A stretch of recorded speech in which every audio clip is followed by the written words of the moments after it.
If the God of my father, the God of Abraham, and the fear of Isaac, had not been with me, you would have surely sent me away empty-handed. But God has seen my hardship and the toil of my hands, and last night he rebuked you. Jacob is conscious of God's work in his life, and of the power and protection that he provides, but he continues to refer to him as the God of my father or the God of Abraham. He still has not truly personalized his faith. The relationship is lacking the deep intimacy that God desires. In chapter 32 of Genesis, we see a great transformation in Jacob's view of God. Verse 7 describes Jacob as being in great fear and distress. And in verse 9, we see Jacob truly seeking God on God's terms for the first time in his life. He again finds himself in a struggle with man. This time it is Esau, his brother whom he had cheated and who he fears wants to take his life. Through verses 10 and 11, he humbly acknowledges God's hand on him and recognizes his unworthiness for what God has given. And in verse 12, he holds fast to the promise that God had made to him, stating, "But you have said, I will surely make you proper, and make your descendants like the sand of the sea, which cannot be counted." In all his struggles, Jacob is finally reduced to the point of trusting the only permanently consistent element in his life, the faithful presence of the God of his fathers. Here is where his true faith and his intimacy with God begin. He encounters God that night and wrestles with him physically in a way that parallels the struggle he has had spiritually. As daylight approaches, Jacob is unwilling to let go of God until he is blessed.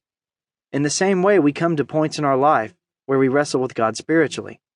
We know God. We've seen his power. We've accepted him as Savior.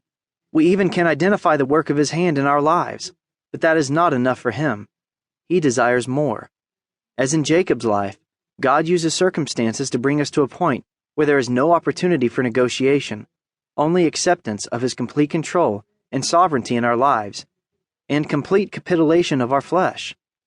We wrestle desperately at these points because at the core of our humanities, it is very difficult for us to actually let go of the fragile hold we have on our lives and trust that God will take care of us.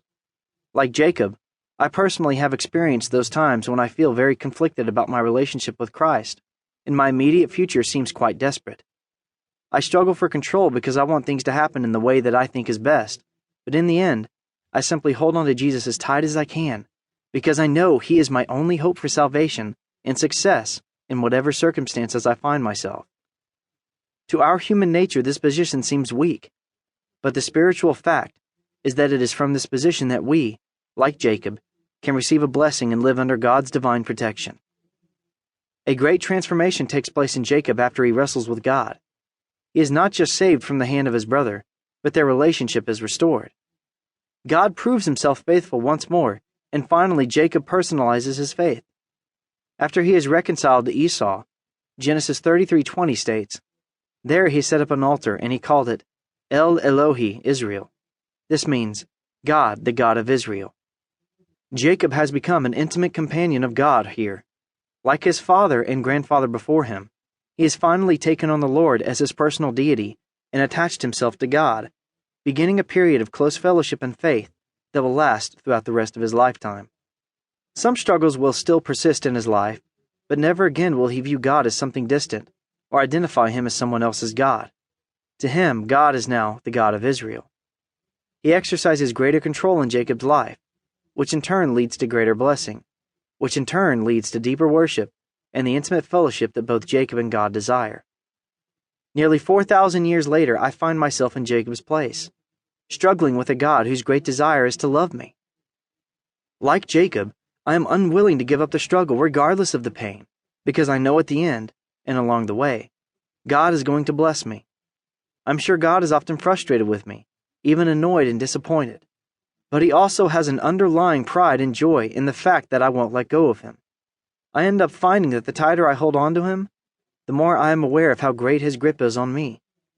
The following pages are things I've learned so far about my struggle in my relationship with God. I've found that they are very characteristic of many humble Christians in 21st century America. My hope is that in some way they might be an encouragement to those who read them.